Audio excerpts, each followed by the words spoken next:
నెల్లూరులో వెలసియున్న నెల్లూరు గ్రామదేవత శ్రీ ఇరుకరళ పరమేశ్వరి ఆలయంలో శ్రావణ శుక్రవారాన్ని పురస్కరించుకుని ప్రత్యేక పూజలు చేశారు. ఆలయ చైర్మన్ సురేంద్ర ఆధ్వర్యంలో అమ్మవారికి అభిషేకాలు చేశారు. అమ్మవారు ప్రత్యేక అలంకారంలో భక్తులకు దర్శనమిచ్చారు.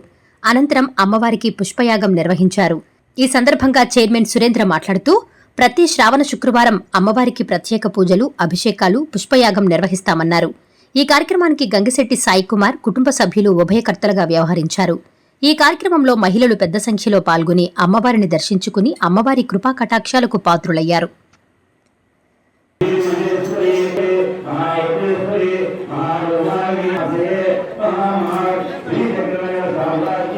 శ్రావణ మాసం సందర్భంగా సింహపూరి గ్రామ దేవత అయినటువంటి శ్రీ ఇరుకల్ల పరమేశ్వర అమ్మవారి దేవస్థానం నందు శ్రావణ మాసంలో వచ్చు పౌర్ణమిన తర్వాత మొదటి శుక్రవారం రోజున ఏటా ప్రతి సంవత్సరం పుష్పయాగం అమ్మవారికి చేయడం జరుగుతుంది.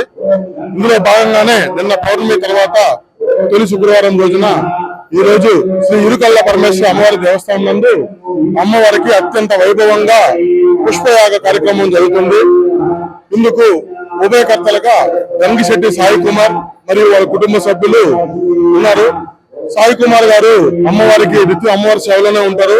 అనేక విధాలుగా అమ్మవారికి ఏదో ఒక రూపేణ ఏదో ఒక సేవ చేస్తూ నిత్యం ఉండే సాయి కుమార్ గారికి అమ్మవారి ఆశీస్సులు ఎప్పుడు ఉండాలని, ఆయన ఇంకా ఇలాంటి దైవ కార్యక్రమాలు, గుడికి అభివృద్ధికి సంబంధించి అనేక విషయాల్లో మాకు సహాయ సహకారాలు అందించాలని మనస్ఫూర్తిగా కోరుకుంటూ, అలాగే రేపు ఆదివారం రోజున కొలపర్తి రమేష్ సువర్ణలక్ష్మి గారు దంపతులు ఉభయకర్తలుగా విశేష అలంకారంగా ఎత్తులతో అమ్మవారికి ప్రత్యేక అలంకారం నిర్వహిస్తున్నారు.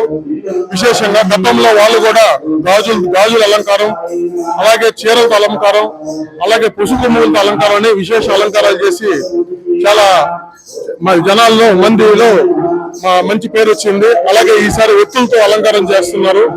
వాళ్ళకు కూడా అమ్మవారి ఆశీస్సులు ఎప్పుడు ఉండాలని, అలాగే గత వారంలో వరలక్ష్మి వ్రతం అత్యంత వైభవంగా జరిగింది. తర్వాత శ్రావణ మాసమే కాకుండా దసరా అనే విధాలుగా ఈ ఇరుకల్ల పరమేశ్వర అమ్మవారి దేవస్థానంలో ఏమి కోరికలు కోరుకున్నా ఖచ్చితంగా తీరుతాయనే భావంతో భక్తులు వచ్చి అమ్మవారిని తీర్చుకొని ఆ మొక్కులు గెలుచుకుంటుంటారు. ఇందుకు గాను ఈ గుడికి సంబంధించి అనేక అభివృద్ధి పనులకు నిత్యం మాకు సహకారం అందిస్తున్న మా రూరల్ శాసనసభ్యులు శ్రీ కోటమిటి సీతారెడ్డి గారు, అలాగే రాష్ట్ర అధికార ప్రతినిధి మా కోటమిటి గిరిజరెడ్డి గారు ఎప్పుడు కూడా గుడి డెవలప్మెంట్ కోసం అనేక విధాలుగా మాకు ఎప్పుడు ప్రోత్సాహిస్తూ రీసెంట్ గా దేవస్థానానికి నిధులు కూడా సమకూర్చారు. ఈ రోజు కూడా పేరు తొందరలో చెప్తాం, వ్యవసాయ సహకారాలతోనే ఇంకొక దాత ఒక 10 లక్షల రూపాయలు గుడి డెవలప్మెంట్ కోసం అందిస్తా ఉన్నారు. ఇలా అనేక మంది భక్తులు వచ్చి వాళ్ళ రూపంలో మాకు సేదరన్న గిరన్న డెవలప్మెంట్ కోసం ఇలాగ మాకు డోనార్స్ ని పరిచయం చేయటం, డెవలప్మెంట్ చేయటం, మాకు ఇలాంటి సేవ చేసుకునే భాగ్యం మాకు కల్పించినందుకు మళ్ళీ మేము సేదరన్నకి గిరన్నకి రుణపడి ఉంటామని, వాళ్ళకి వాళ్ళు మాపై పెట్టుకున్న నమ్మకాన్ని నిలబెట్టుకుంటామని మనస్ఫూర్తిగా చెప్పుకుంటూ ఉన్నాము. అలాగే భక్తులకి ఒక విన్నపము మా దగ్గర నుంచి బతులాడుకుంటున్నాము.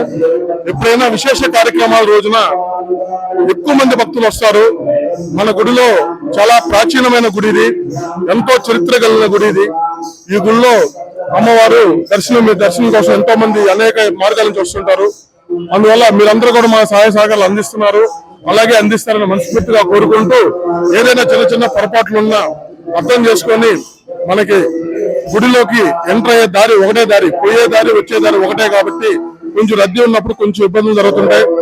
అది అర్థం చేసుకొని మా సహకారం అందిస్తారని, మీకు ఎల్లవెల్లా మేము కూడా పనిచేస్తూ మీ సేవలు అందిస్తామని మాకు రూరల్ శాసనసభ్యులు అలాగే ఈయన చెప్పిన ఒకే ఒక మాట, ఇది పదవులు కాదు, అలంకరించే పదవులు కాదు, అమ్మవారికి భక్తులు చేసుకునే సేవ. ఆ సేవను ఎప్పుడు జాగ్రత్తగా చేయాలా, అందరికడ మందలు పోవాలని చెప్పారు. ఆ విధంగా మేము కూడా కృషి చేస్తామని తెలుపుకుంటూ సెలవు.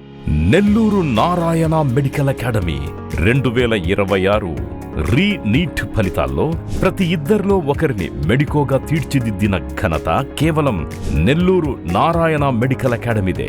రాయలసీమ రీజన్ పరిధిలో 1000 లోపు 8 మంది విద్యార్థులు ఆల్ ఇండియా టాప్ ర్యాంకులు సాధించడమే కాకుండా ఏకంగా 45% మంది విద్యార్థులతో 400కు పైగా మెడికల్ సీట్లు సాధించిన ఒకే ఒక్క విద్యా సంస్థ Nellore Narayana medical academy. Long term క్లాసులు ప్రారంభమైనవి. సంప్రదించండి.